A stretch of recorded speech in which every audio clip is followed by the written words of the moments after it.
Bismillahirrahmanirrahim. Assalamualaikum warahmatullahi wabarakatuh. Waalaikumsalam warahmatullahi wabarakatuh. Habib, masih seputar tentang Rasulullah Allahumma shalli wa SAW. sallim alaihi.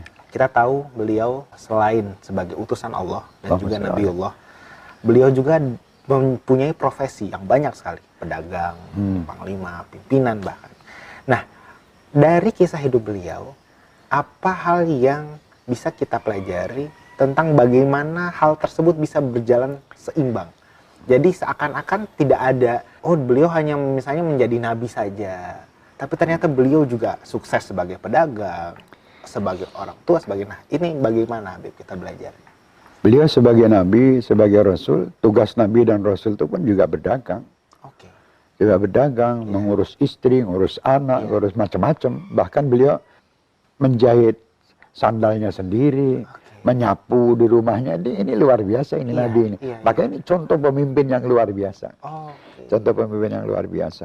Dan beliau itu, apa yang dilakukan Rasulullah itu sebagai uswah, contoh, uswatun hasanah. Tidak ada uswah yang lebih hebat daripada Rasulullah SAW. Uswah ini contoh yang terbaik. Makanya kita wajib untuk mengikuti semaksimal mungkin. Kalau sempurna seperti Rasul tidak mungkin. Kita bisa mengikuti Rasulullah itu adab dan akhlaknya. Tapi kalau bentuk tubuh dan itu tidak mungkin sudah. Jadi Rasulullah SAW bagaimana beliau ini selalu mendidik sahabat-sahabatnya.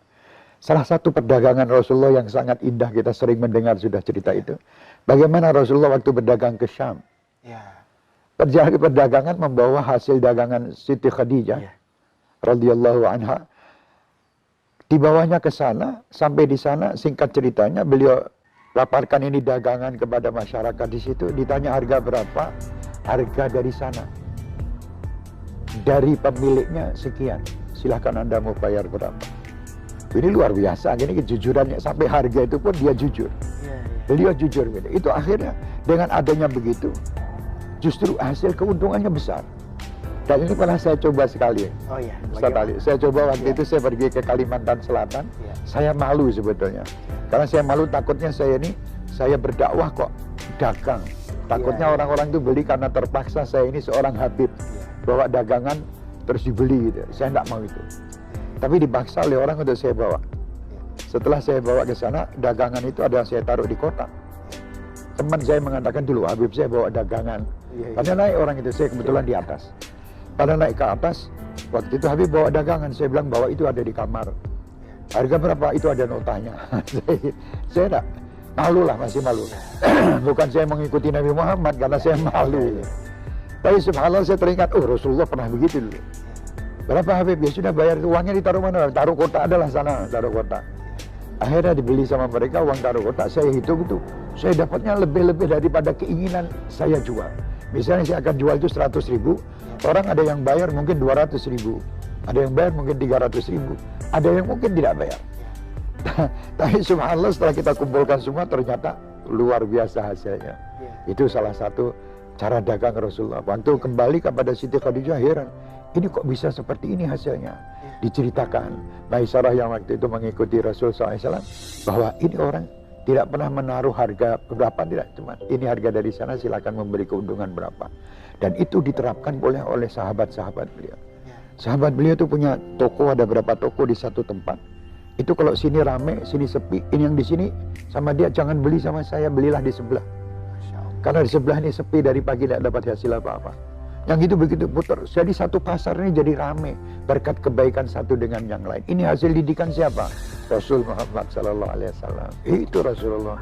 Bagaimana beliau mengembala kambingnya, terus unta. Unta pun kalau mengeluh datang ke Rasulullah. Di dalam qasidah itu kan ada Al-ba'ir yashkul majaa. Al-ba'ir ini unta ini. Dia mengeluh sama Rasulullah tentang kelaparannya. Wan nabi bainal jamaah. Sedang Nabi ini di antara sahabat-sahabatnya masih lagi duduk.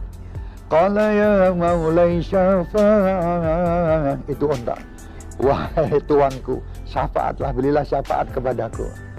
Kun syafi'i ya Muhammad. Jadilah engkau pemberi syafaat bagiku wahai Muhammad. Unta. Lah kalau unta aja mengeluh minta syafaat, masa umatnya minta syafaat tidak diberi? Nah itulah, itu di antara sekian banyak apa cerita-cerita tentang Rasulullah, insya Allah.